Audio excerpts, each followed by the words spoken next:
Welcome back to my channel, the best place for ambitious millennial professionals who feel stuck in their careers to find their dream careers. In my last video, I talked about how Asian Americans need to discard the old playbook from the immigrant bargain and develop a new playbook to advance in their careers. If you're not sure what I'm talking about, go back to watch my last few videos on the bamboo ceiling to gain a better background of what the problems are, and then come back here to find a solution to it. I'll put it in the cards above. Now, in this video, I'm going to discuss some ideas for the new playbook for Asian Americans to be successful in the corporate world in the West. A lot of this is drawn from the research of sociologists, psychologists, and organizational developmental people. And really, the last point is the key to everything.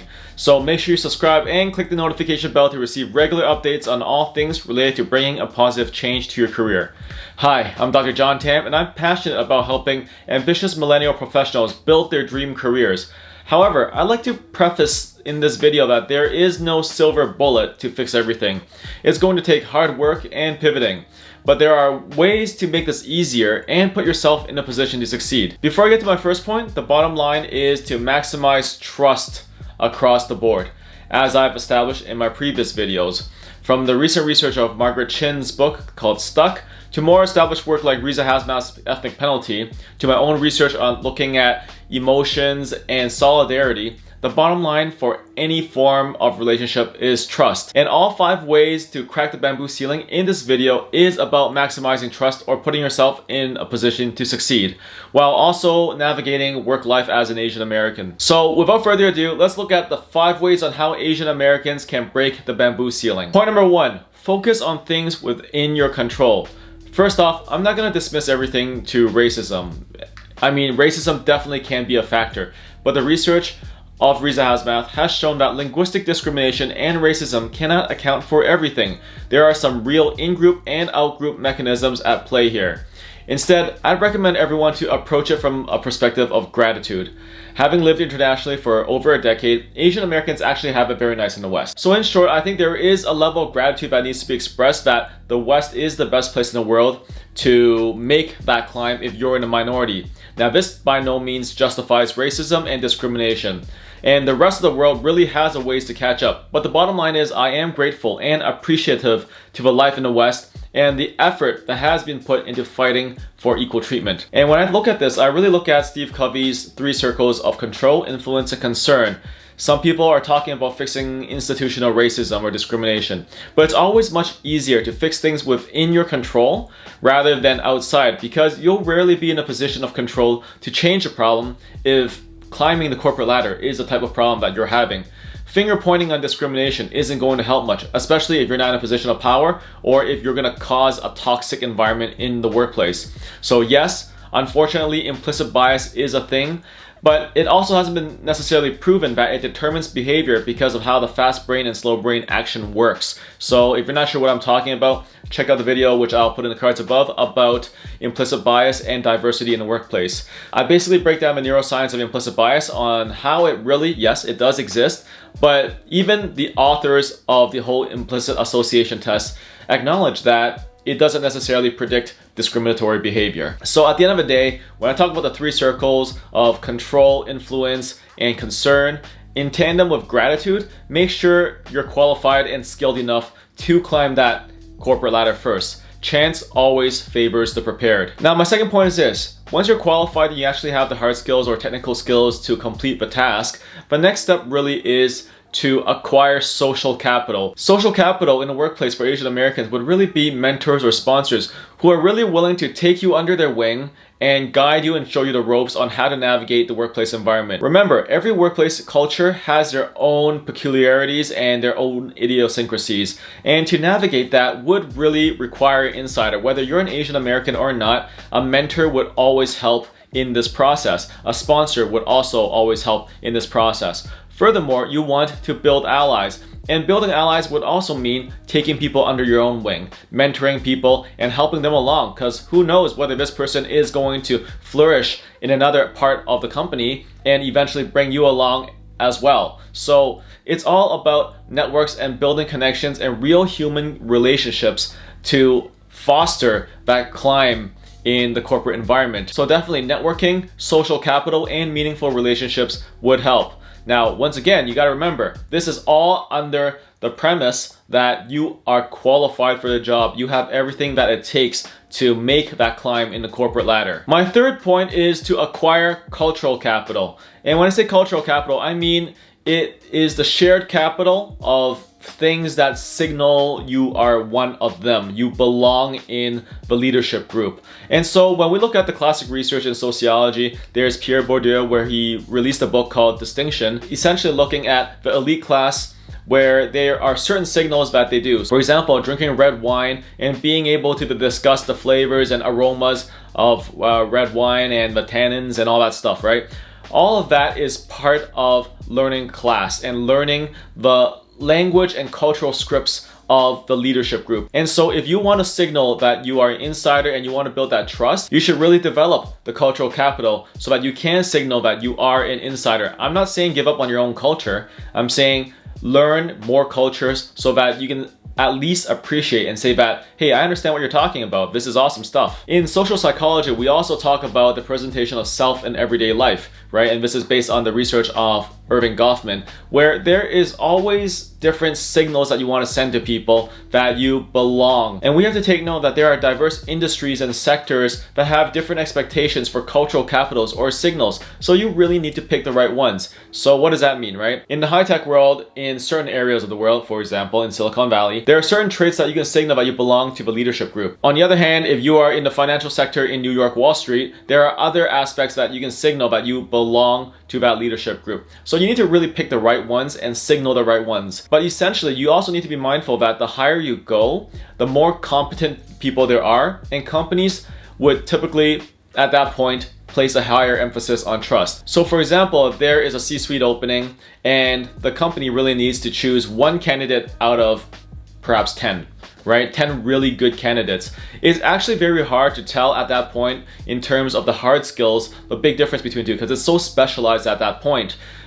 Someone may be a 7 or someone may be a 10. If you're not an expert in that field and you don't really have the time to evaluate that, it's actually very hard to tell the difference between a 7 and a 10.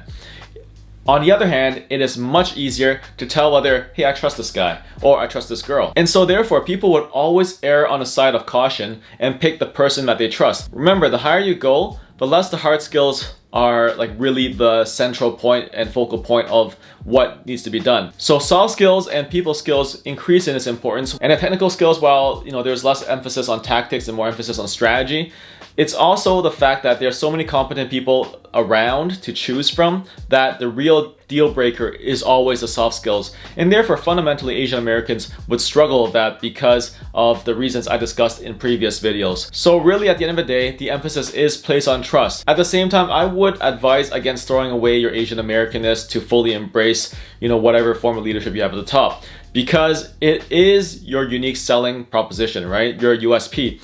And at the end of the day, you do want to let people know that you don't want to compromise on your Asian Americanness and you are comfortable in your own skin. Because if you try to be like them, you'll always conform, and that's really not leadership. In fact, you signal the exact opposite. You're giving up everything to be like them, and that's not taking a stand. So really, if you've been able to preserve your ethnic language and culture, there is something to leverage in an increasingly globalizing world as a cultural broker.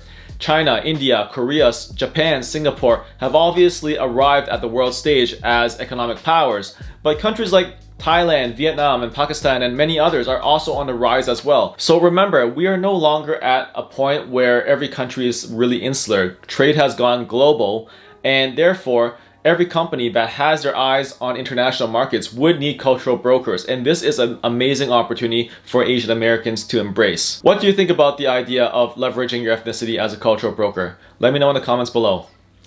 My fourth point is you need to learn the key soft skills, and soft skills is defined as personal management skills or people skills, right? And essentially, when we're talking about soft skills, I have a whole playlist up here. I'm not gonna dive too much into it, but personality plays a huge part in it, where you really want to leverage your strengths and cover your blind spots. And if you're not sure what I'm talking about, take a free personality test in the links below, where you'll learn the big 5 personality traits and how it fits to you and your career. And by understanding where your personality is situated relative to everyone else, what you can then do is learn how to leverage your strengths and cover your blind spots. So for example, if you are extroverted, one typical strength of an extrovert is that they're very sociable, they're very action oriented, and that they can handle being with people all the time.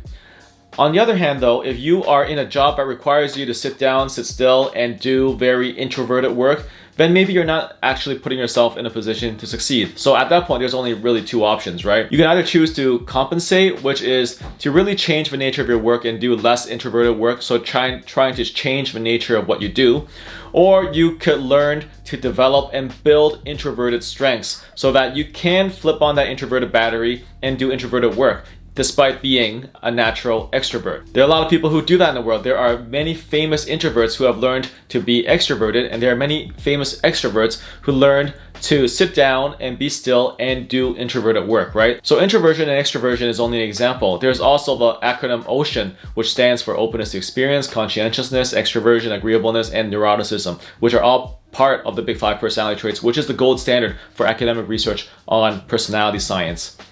And so when we're talking about soft skills then, we need to understand you need to leverage your strengths and cover your blind spots. And as you climb the higher rungs of the corporate ladder, there's really only two options, right? You can either develop as a leader or develop as a specialist. When you develop as a leader, you start managing people and deal with more people. If you develop as a specialist, then you deal more with the subject matter and the content that you're constantly developing and building. And so typically these are two paths. A lot of companies actually have a lot of routes for management, which is allowing you to become a manager and a leader, but not a lot of companies actually have specialty roles. So just be very mindful of that hey, sometimes if you are about leveraging your soft skills and matching the job to what you do, you need to find the right fit. But given most corporate environments have advancement opportunities for leadership, then essentially you need to learn the key signals on how to be a leader. So the presentation of self, the etiquette, the body language. And there's also elephant in the room problems that no one talks about but everyone recognizes, such as accents or your odor or the amount of oil in your hair, like basically the presentation of self and fitting the workplace culture.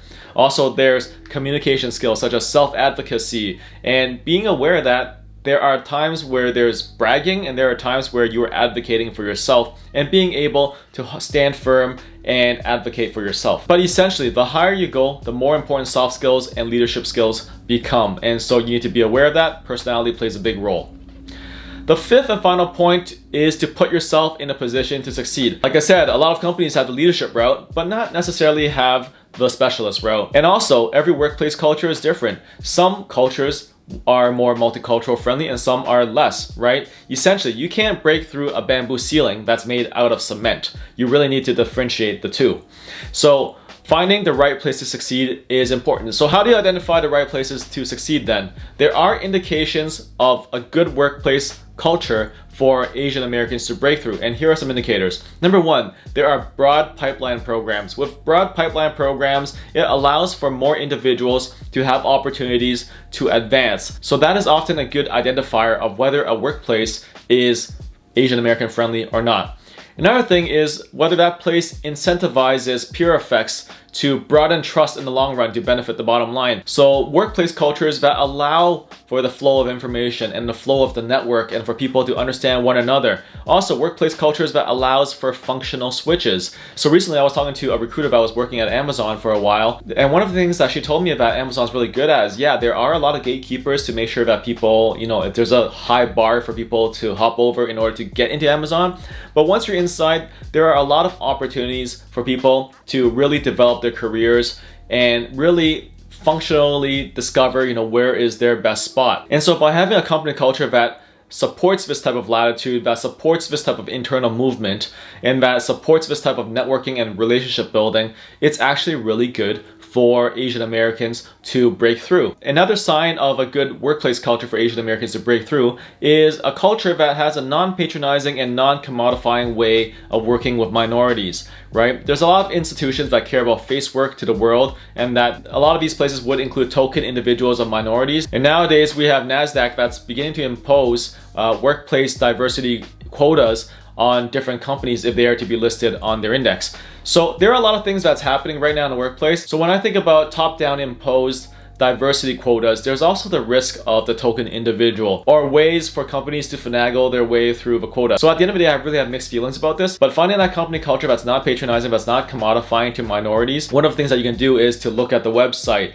to read its publications, to talk to its HR, to talk to its employees, to get a better understanding whether that workplace culture is a good place for an Asian American to advance or not. And another good indicator is that there are places where there are not rotating doors of diversity officers, right? Because oftentimes, yes, people love diversity officers when they first come in because it's an important initiative and they need to pay attention to it. But after a while, once these diversity officers, start implementing their policies, they often get shelved because it becomes inconvenient for the company. So be mindful of that as well. And my last point is really to work on your weak ties. A lot about weak ties in the past in my playlist on information interviews, so I'll put it in the cards above. But essentially, you need to find the right company because, weak ties are networks that you don't see very often. You don't share the same social circle, and therefore they're much more likely to know things that are outside of your immediate circle's knowledge, right? And therefore, by working on the weak ties, you're much more able to uncover new opportunities rather than relying on strong ties who you constantly see. This is also becoming increasingly important because companies are now trending towards hiring laterally rather than promoting internally, which strengthens the network effect where people really do prefer to hire those who are similar to themselves. So networking is becoming increasingly important. Now, mind you, it's also sector dependent because some big tech companies, they get so flooded with network and informational interview requests for, for people to network their way into jobs that, they're now shutting the gates, and it's like, people don't even want to talk to random people who are reaching out to pick their brain or have a cup of coffee, right? So you gotta be mindful that it works for some industries, but it doesn't work for some others. So I want to conclude with a short discussion on racism, and there may be situations where you may need to speak up on racism or unjust situations, but there may be severe consequences by doing that in the workplace. And for that, I really have no good answer because that's really the predicament of working in a world where an individual is a minority. And this situation may be completely different if you're working in an Asian country, if you're an Asian American, but that also comes with unique challenges in itself. So nowadays there's a huge emphasis that's placed on call-out culture, which involves public shaming, public canceling, that really introduces a toxic environment of mistrust and environment. And so like I said numerous times in this video, if you want to climb the corporate ladder, trust is essential. But calling out isn't necessarily conducive to trust because it actually introduces an environment of mistrust. So Professor Loretta Ross at Smith College actually recommends an approach called calling in, which I personally find to be much better as an alternative, which means anything from taking a long breath before replying on Slack to calling someone and respectfully sharing how you feel about your experience of racism or discrimination, or to asking the person out for coffee and discussing or sharing your perspective from a position of empathy and compassion. Dr. Ross says, you can't be responsible for someone's inability to grow, so take comfort in the fact that you have offered a new perspective of information and you did so with love and respect, and then you walk away. And she adds that there is a saying that some people you can work with and some people you can work around. But the thing that she really wants to emphasize is that the calling in practice means that you always keep a seat at the table for the individual if they decide to come back. And at the end of the day, there really is no silver bullet for a difficult situation such as the bamboo ceiling. My recommendation is to focus on what's possible within your own capacity, and essentially you can't change the system as an individual, but you can leverage other strengths such as your cultural background, your academic achievements, and the rising role of Asia in the world stage. So a large part of success is putting yourself in a position to succeed. And if you're not sure what that is, I highly recommend you to check out my free training on how to find your dream career and the importance of having an alignment. Also, remember to check out my free Big 5 personality test to identify the best workplace traits for you. Make sure to join my Facebook group, Career Change Advice, to be in a community of people who are interested in making their careers work for them rather than the other way around. In my next video, I'm going to focus on the topic of underemployment and its close cousins, overqualification and overeducation, and why a lot of ethnic minorities and immigrants end up being underemployed. So make sure you subscribe and click the notification bell for updates for when it comes out. Also, leave a comment below and let me know your thoughts about this video. Don't forget to give it a like and share it with your network if you found this to be valuable. Take care.